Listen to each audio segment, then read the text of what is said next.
All right. Hello, everyone, and welcome to another edition of Dylan Box. I'm your host, Ryan Harsch, And I'm Chris LeRoy. and it's been a while, so we've come up with a new concept, and we're going to try to make things a little more fresh and interesting. Yeah. So, what we're going to be doing with this episode is we're going to do what we think are Dylan's great 1-2 punches. Yeah. Right. So, Exactly. basically puts out something extraordinary and then follows that up with something that's either a companion or even more extraordinary or just as good. So, I picked two, and then you pick two. Okay. So, we're going to start with mine. Okay. So, and we'll see what we got here. So, we got a hardware. Actually, I'm pulling out backwards, I think, right? Okay. So this one came first. So we have Desire, followed up by Hard Rain. Okay, so both came out in '76. This one came out in January, I believe, and this was a live document of the tour that Dylan was doing for Desire. Okay. So pretty cool. So I picked these because still fresh in my mind was the Rolling Thunder doc, which we'll probably talk about some other time at greater length. But it was a tour that Bob did with this band that he had on Desire, and it's just, to me, it's just kind of like probably his greatest live band that we'll ever see. Right? Yeah, and he's got this this whole notion of this kind of rambling a wide range of musicians that were gonna almost like a carnival come into town, and there would be the variety of this. It's like a Pandora's box of different musics that could happen from any of these events. Absolutely. With Desire, it had this new sound where he had like a violin on there. He had some kind of epic songs that harken back to stuff he was doing in the '60s. But the live album was pretty much the same band, but it was some more like familiar songs that we'd already known by the time. So he was playing stuff like "You're a Big Girl Now," "Shelter from the Storm," which were fairly new. But then things like "Stuck Inside a Mobile" with the Memphis Blues again, "Idiot Wind," which is brand new, but in this case, some of these songs took on like a whole new life, right? Yeah. With his band. Wasn't it from that tour that he had the television show, that there was the live TV? Right. event? So like it was a two-phase Rolling Thunder thing. So I think this was like the second phase was where this came from. Okay. Yeah, but he had like a television show. I think by this point he wasn't always in the white face, but sometimes he was.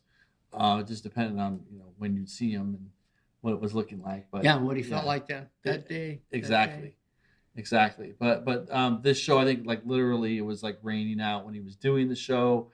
I believe, if I'm wrong, I'm sure someone that's picking this apart will say something. But I think this was in Colorado or something. So Okay. Is it as far as Dylan live albums go? Mm-hmm.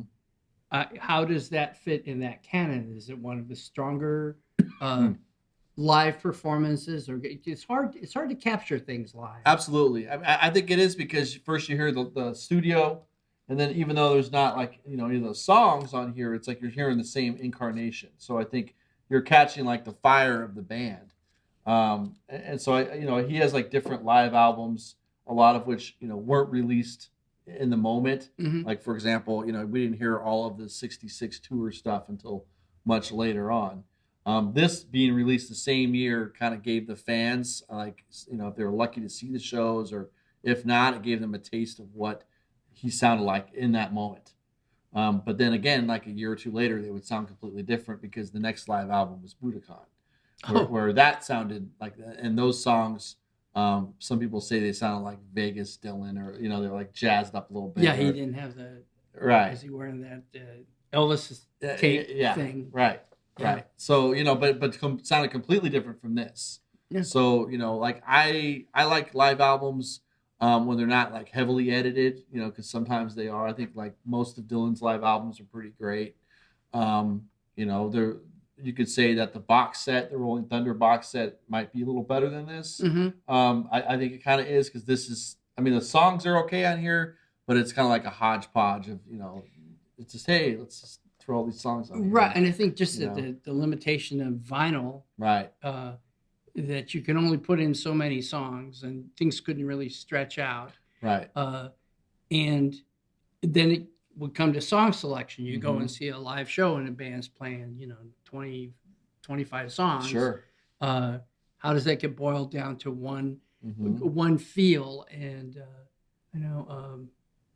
Down to the Flood, that's a double album. And so Yes. you do get this kind of more sprawling, and at its Mhm. time that seemed like a very extravagant Yeah. live album. But yeah, this is certainly a good companion piece Mhm. for the Rolling Thunder box set, because that's a really um, it's cool to hear how the songs are different disc to disc. Yes. Some of the same sets, and say how they approach it, because if there's any strength of Dylan as a live performer, is this insistence. Yeah. He just absolutely insists um, that they do something new with the song. Sure. He didn't ever feel like that the recorded version of the song was some sort of holy Yeah. piece that could never be recast. Right. And Right. so every live performance is It's a little its own different. thing, Yeah, and on here and on the box set too, you hear this like enthusiasm for the older songs, and there's a lot of like passion and fire Mm-hmm. in that, because he's playing with totally new people. So, they did rehearse a little bit before the tour, but like a lot of it was, he had some interesting people on board, and they just created this thing that, after the tour was over, they wouldn't do ever again. Yeah. That's what I kind of like. This is my 1-2 punch. Okay. We had Desire, and then followed up by this, all in the centennial year of our country, right? So this is good, kind of good stuff to listen to.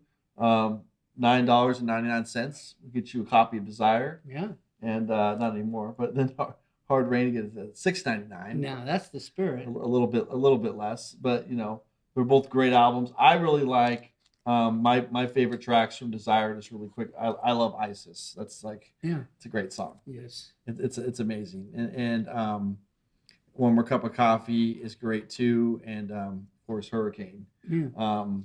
But I mean, a lot of people looked at this album as a little more like sprawling with the song lengths, and he was telling more like stories. Story songs. Yeah. Right. So good stuff. Good stuff. Not like his best, but then who's to say what's his best? Exactly. And I always just love the cover. Yeah. Of Desire. Sure. I just like the coolest. I mean, That coat. Now there's a whole line of clothing. Now, yes. Where you can, buy this Dylan. You can buy this look. Okay. I don't know if you'll look as cool as Dylan does in this picture. I don't think anyone. I don't think it's cool to wear fur anymore either, like that. It's really like it's a 1-2 punch, because it's really a before and after kind of thing. So, yeah. Okay. That's really right? true. There you go. So a lot of pre-tour. Those of you who are musicians, pre-tour. This is like 2 more shows left. I'm done for a while. Yeah. Into this album, it's been told like he took kind of like different approaches with his music, because it was coming off of Blood on the Tracks. Like you got to change your tack.